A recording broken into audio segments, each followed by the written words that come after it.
I, I was born Sparta, Georgia, November 21st, 1895. And after I was about 3 or 4 years old, we moved to Lithonia, Georgia.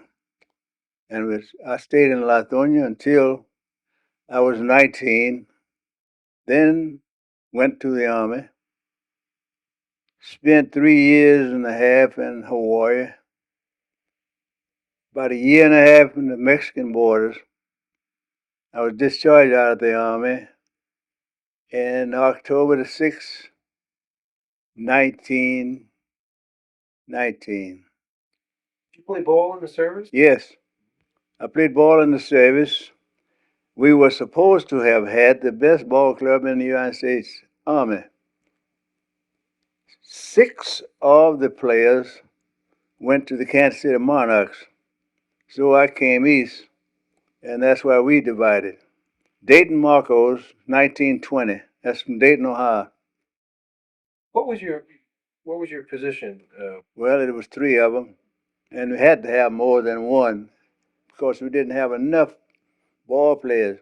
I was catcher, outfielder, and first baseman. Tell us about the style of your game. Were you an outstanding hitter? Were you a better fielder than a hitter? Well, tell us a little bit. Well, my hitting was about 280 or 290, and I was supposed to be one of the fastest men we had in the service.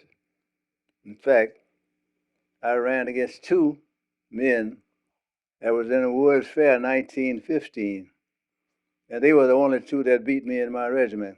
When you started playing for the Marcos in Dayton, how old were you then? What, the 1920? Well, I was born in 95. so, So you started playing professionally when you were about 25 years old. yeah. What kind of ball club was the Marcos? Marcos was not as good a ball club that I did play on eventually, but I think the Hilldale Ball Club, Philadelphia, which later became the Philly Stars, and the Harrisburg Giants, and the Homestead Grays. Now they were about the best teams that I played with. We've all heard that ball clubs of this sort did a lot of traveling. It was quite a bit. Well, our traveling was mostly by car, except the first year when I was in Dayton, we did ride the trains then. But after that, I would travel by car. And occasionally, probably a car breakdown, they'd put about 8 or 9 of us in one car, and we'd get there as best we could. So, in one instant, I got up out of the bed Thursday morning, didn't go back to bed until Sunday after midnight. All that time, I was playing ball and running. I was in the car, making from town to town. We had about 14 to 16. Were the games booked by? No, oh yes, they were booked. I thought you meant were they given the publicity that the team was given. No, they didn't have it. Didn't have anybody to write them up that much. What was the process of arranging the games? Who did that? Well, Nat Strong arranged the games in New York, and then when I was in the West, well, I was in the league there most of the time. So it was done by the league. Tell me about the player when you're playing for the Marcos. Who were the outstanding players of that time? Well, and tell you the truth, I don't remember many of the guys was on the ball club with me. Eggerson was one a catcher. John Beckwith was one. Who were the outstanding opponents? American Giants, ABCs out of Indianapolis, Kansas City Monarch, Chicago Giants. And what kind of crowds did draw? Well, Kansas City was about the best drawing town was outside of Chicago. Well, I'd say Chicago and Kansas City about the best drawing town. We'd have probably 8 or 10, maybe sometimes 15,000 people there. Do you remember in this period with the Monarchs was Page playing with? No, that was before Page. When I was with the Monarchs, I played against the Monarchs. That was 1920. I played against Page 1926. He was with Chattanooga, and I was with the Atlanta Ball Club. Tell us a little bit about Page. The first ball game I played against Page struck me out the first time, And I was lucky enough to hit him 4 straight times after that in that one ball game. And I don't think I got 4 hits all the rest of the time I played against him. What did he throw? Mostly fastballs, but his control was pretty good. Very good. Were there other pitchers during that period who were on a par with him? No. I think Bill Holland, Nip Winters, Phil Cockrell, they were the outstanding pitchers back in those days. Did you play against Smokey Joe Williams? I played with Joe, but I never played against him. I played with Joe down Palm Beach, 1931. I went down there that season, stayed down there. Joe carried the ball club down there.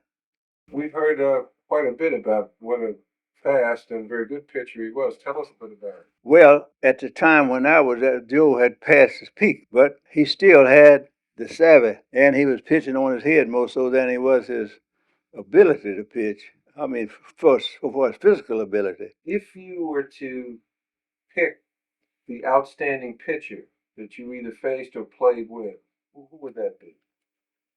Rogan of Monarchs, which was in the Army with Bullet Joe Rogan, and Phil Cockrell, Nip Winters, Bill Holland. They were about the most outstanding one about the time when I was there. During this period, as good as some of these guys were, how did they feel about not being able to play? It was seldom discussed. It was a foregone conclusion that you could not get there, so it didn't bother us. Did you feel that the quality of the game you were playing made up for the fact? It was proven. They started carrying the group down Cuba. There was a prize for every position: the best hitter, the fastest runner, the best pitcher, and the Negroes won most of them.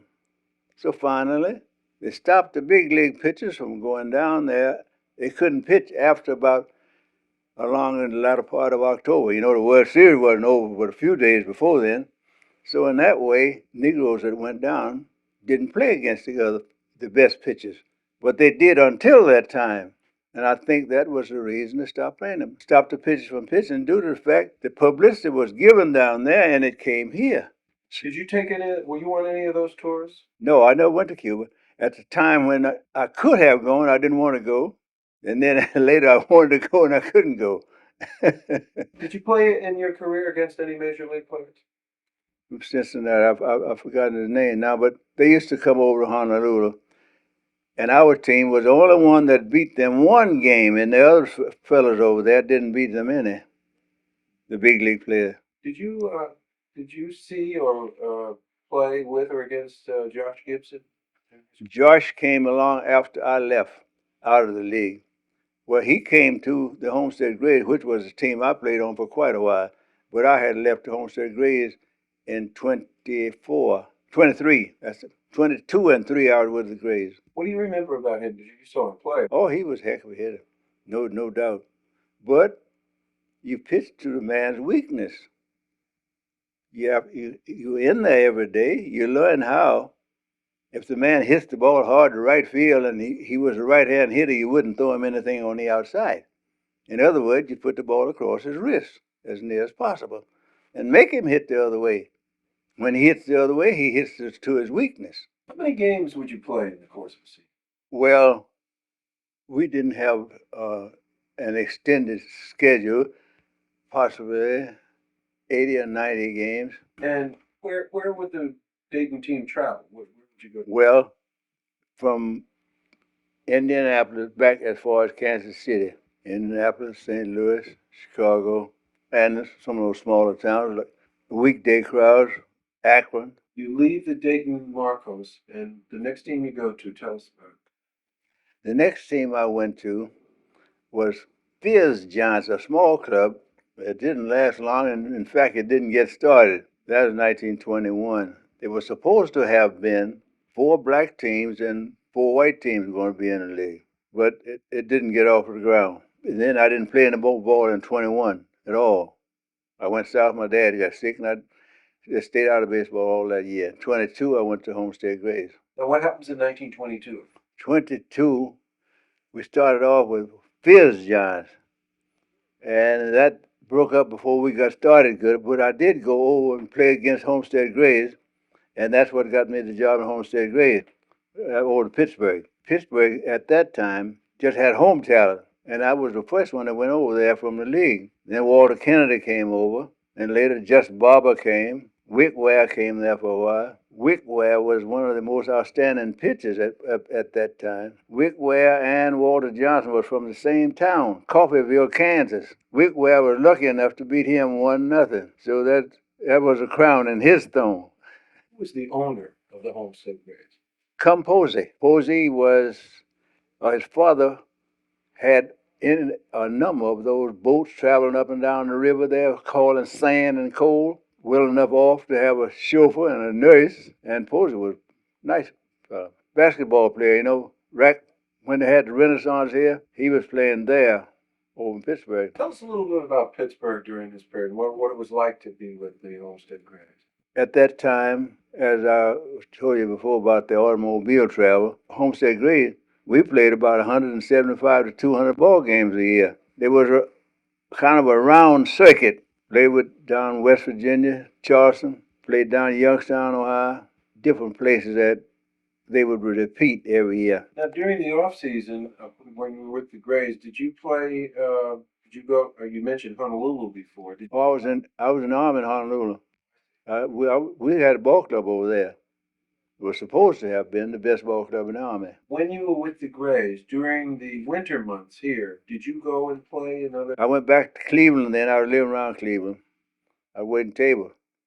I'd wait table there in the off season, and going back and play ball in the next year. Now, how long did you stay with the Homestead Grays? 2 years, 22 and 3. I went over to Philly with the Philadelphia Giants.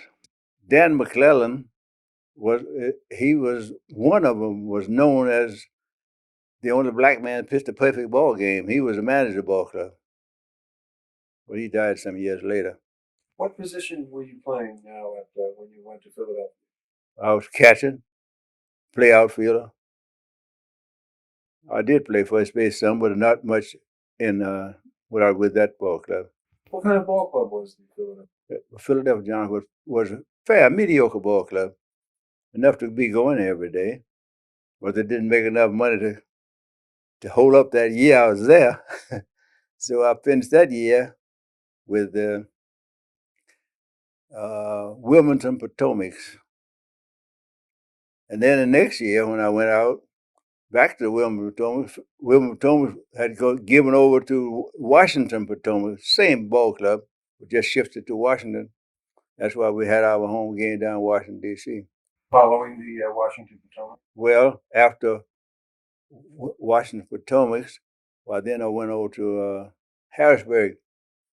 I was with Harrisburg the rest of the season, and 25 and 6, Harrisburg Giants. That was the picture they had here just a few minutes ago. After leaving Harrisburg, I went to Hilldale Ball Club in Philadelphia, 27. So I got more money than I had made in a year, which was $350 a month. But I didn't have a job to go back to the next year. I had the worst season I ever had. So that brought me to New York. So New York with Brooklyn Royals. And that about wound up my baseball, and I didn't have enough money to leave New York, so I stayed there. Let's talk about the really outstanding players that you saw during your career. Let's see if we can go position by position. You talk about the men who you thought were outstanding for that particular position. Let's talk about the pitchers first. Bill Harlan, Phil Cockrell. Well, Rogan was the ace. I put him above all of them. And, any number of others we had. But they were the most outstanding ones. Could you tell us a little bit about Rogan? What made him so good? He had the best curveball I've ever seen in my life. The fastest curveball. And control with it. He was a left-hander. No, right-hander. Yeah, he weighed around 175, 170, something like that. But he played everywhere, all positions, and played like a regular man in any position he played in. How about the outstanding catches? Well, Sandtop was the best hitter, but I saw several catchers I thought was better catchers than he. Better than Sandtop. Mackey was one of them, and he was another all-around player, play in any position. He was one of the Texas boys. I think about 4 or 5 of them came up in 1920. What kind of a catcher, defensively? What kind of catcher was Gibson? Well, Gibson was a better hitter than he was a catcher. Hitting is the thing that makes the runs. And so that's the thing that counts. The most runs, that's why you win. That's what made him outstanding. How about the first baseman? First baseman was 2 or 3 of them. I think Showboat Thomas was about the best one. He was around here with Lincoln Giants. Well, Hawkins in the Army was one of the outstanding ones. Pedrosa, that was a Cuban boy, played with the Harrisburg club. Very good first baseman. How about the second baseman? Second baseman, I think I would take Warfield. Warfield was about the smartest one. He wasn't a great hitter, but he was a feeler and a brainy man. He beat Harrisburg one game in 25. It beat another time in 26 on the same play. It was a hit and run play from second base. And he scored on an infield play. He started off as the ball was being thrown. The ball was picked up, thrown in the face. Everybody thought he was going to stop at second. He kept going. So when they looked up, it was too late. That was one of the smartest tricks I've seen. That Warfield did that on us 2 years straight, once each year. Same play. Warfield with Hillsdale Ball Club. That's the Hillsdale Ball Club, was out of Philadelphia, which later was known as the Philly Stars. Warfield, when I played against him, it was Hillsdale Ball Club. And I was with the Harrisburg Giants at that time. So that was the same one I was talking about that beat us 2 straight years in the same play. Scored from second on a bunt. Starting off as a hit and run play, the ball wasn't hit till after he was almost to third base anyway. See? And he just kept on going. Who were the great shortstops? Lloyd and Lundy, I think, were the best ones. Lundy was a switch hitter. He didn't have to hit switch hit. He hit from hit pitches on either side. So Lundy switched. I was a switch hitter too. If the left-hander was in there, I bat right-handed. Right-handed in there, I bat left. Best fielding shortstop was Lundy and Lloyd. Lloyd was one of the best hitters in the league.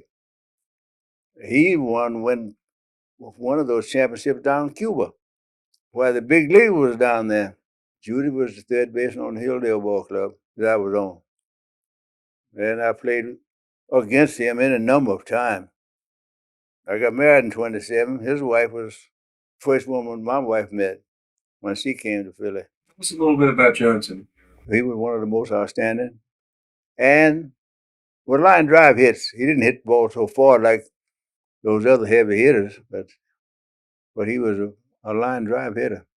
Was he the outstanding fielding? Well, yeah, both fielding and the. When you think of the great outfielders, I think I put it, the outfielder we had in Harrisburg was Charleston, Dixon, Fats Jenkins. They were the most outstanding. The 2 years that I played ball in Harrisburg, I put out more men trying to score from third than I did all the other years together. That's how accurate they were in throwing.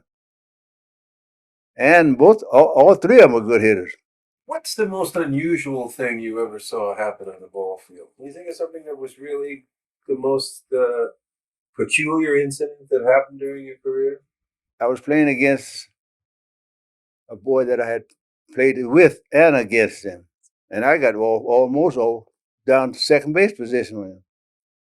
And he hit the ball right, almost straight to me. And all I could do is backhand it. And when I backhanded the ball, I was off of the ground. I turned a complete flip and was standing, and everybody was standing there with their mouth open when the play was over. So, but I've seen a whole lot of other plays, but I think that was most outstanding excitement Because I had never turned a flip before, and I neither had did afterward. Can you recall the longest ball you ever saw anybody hit? John Beckwith. John Beckwith hit one out of Yankee Stadium, and he hit one out of the park in Cincinnati. Tell us about the when he hit out of Yankee Stadium. Went over the whole entire park, over the stands and everything out there. Oh yeah, and Beck hit one out of Cincinnati. I was told very few balls would ever hit out of there. Well, back in those days, was before the home run became so popular, and they shortened up a whole lot of places to make it why they could hit the home run. Made it shorter. Do you remember some great bunters? Well, our greatest bunters, I think, in that time, Warfield was one of them. He was a right-hand hitter, but there were several left-handers. Take one step forward, and you'd be on your way. You'd lean to first base, and when the ball would hit, well, you'd be almost halfway down there before the man could get to it. You mentioned earlier Foster. Foster, yes, he was the original, the starter of black baseball. He was a great pitcher, right-hander, and then long later, his brother came up. I think his name was Willie Foster. So he was quite a left-hander, I understand. I didn't never see him pitch, but I heard of him. Tell us about Willie Foster. He had a real quite an effect on the whole game. Well, I think he was about the smartest black or white man running the ball club I ever seen. Bunting was his special. Yeah, that was his special. And when he'd give a signal, it could be with his hand, sometimes even with the pipe he had. He'd already be giving a man a signal to bunt. If he sees everybody playing for the bunt, when the pitcher throws the ball, he says hit. And just say it out loud while the man, anybody and everybody could hit. But they were out of position if the man hit. That's all. Did you play in the Yankee Stadium during your career? I didn't play in the Yankee Stadium. I had gotten out of the league then. I did play the first semi-pro all-star ball club. It's supposed to have been, but they couldn't get the all-star black boys together. So they had a white all-star from all around New York. So then they took the Pennsylvania Redcaps. I was with the Pennsylvania Redcaps. We were lucky enough to beat the all-star group. I understand you managed. Just for a short while down to Atlanta. But the ball club usually would break up every year. So that's where I met Satchel. And then I went on back to Harrisburg at the year 26 and played ball in Harrisburg. I was down there about a month and a half or 2 months, something like that. Did you ever see Jackie Robinson, play before he went to the major? No. But I did meet Jackie when he was on the way down for his first year. Frank Forbes used to be the knockdown man at the Yankee Stadium. He was a ball player. And then he had given up baseball. But Forbes had a job working at a liquor store. And I went out from lunch. I was post office clerk then. And then Jackie was there, and boy called me in there to meet Jackie when he first went down. First year. Then later, Jackie had office in the same building I was working in when I was working with Filmway for a while, moving picture and television people. Some people have told me that when Robinson came up, he was a good ball player, but there were other ball players. I think there were several better men, but I do think Robinson was a great pick. I feel as though some of those boys would probably hurt some of those white boys, and they'd knock baseball back another 50 years. Who were some of the players, just on the basis of their talent at that time, do you think could have gone into the major leagues along with Robinson? Well, I'll start off with my ball club again. That was Hawkins playing first, Moore playing third, Rogan was there, or Heavy Johnson was there. He played outfield, I was catcher, and I played the opposition when he was catcher. James Cool Papa Bell. Cool Papa, I guess one half of people don't know how he got the name, but they say, well, he was a fast man. And some say he could snap out the light and jump in the bed before the room got dark. But they claim in arguments and things in the ball game, he never said nothing. Let all the other fellas do the arguing. He just stand back and listen. Did you play against him? No, I didn't know to play against him, but I saw him a couple of times. Oscar Charleston. Did you know him? We were on the same ball club in 25-6 in Harrisburg. I'll tell you about the whole outfield. I think I told you a little something about it. I caught more men coming from third after, and Charleston was one of the fellas. I've seen him turn around as many as 3 times. Going back to get a ball, he turned his back and run, and then turn around again and get it. As much as 3 times on the same play. He's about the fastest one I've seen. Well, Charleston, Dixon, and Fats Jenkins were the best outfield I ever seen, I think. When you think about the great players of this time, what are the ingredients that, in your view, make a great player? What kind of things go into a man who becomes a really great baseball player? Well, speed is one thing. His ability to hit is another. And then when he can think, a lot of times the man is not all that good, but he gets ahead of the play. He studies the man, and he'd be in a position to receive the ball if the ball was hit. A lot of time when the other fellow would have to make a heck of an effort to get it. So the other fellow would stand there and get it with ease. Mr. Johnson, you told us before you were a 280, 290 hitter. That's pretty good hitting. Yes, wasn't such bad. You a choke hitter? No. I took the full cut. Full cut. The full cut. Now, as they claim, John Henry Lloyd, most time when he bat left hand, he used to have the crook in the arm. He hold his bat in that. But mine was just a full cut. Did you hit many home runs? No, I didn't hit many home runs. Line drive hitter, and I hit to the opposite field. But bat right-handed, I'd hit the right field. Not that I intended to do all that much, but it was an advantage to do it. I was late hitting from either side. And for batting left-handed, I hit the left field. Well, we had, not on the ball club I was on, but I'll just tell you, Shively, for instance, what you call a desperate ball player, base runner. Now I've seen him sit on the side of the stand there, fire the spikes on his shoe. Well, everybody knew he was a fast man, and he would cut you if you stood in the way. So that was to intimidate you before you get started. But some of the fellas were pretty tough. We did speak about Jackie Robinson. Well, now, I think Jackie was the best man could have put there. But a whole lot of those fellas had the temperament that they wouldn't have made it in the majors. Set it back probably 10, 12 years longer. And if things had gone through, I might have been Jackie Robinson instead.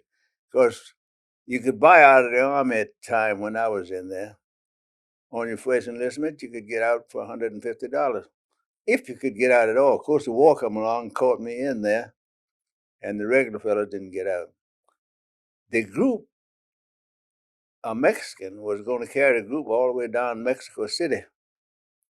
But when Carranza and Villa was fighting down there, asked the Americans for help, that thing kind of spoiled it. The man who win down there is the man who could take the other fellow's position. Like, well, Pancho Villa was trying to take the presidency away from Carranza, and the Americans did help him out. So the ball club didn't go down there after things got so bad. So that's the reason I say I might have been Jackie Robinson, or one of them, at least to start black baseball into white. That was in 1919. Our program, all of the program is about championships. When you think about the term champion or championship, what does it bring to mind?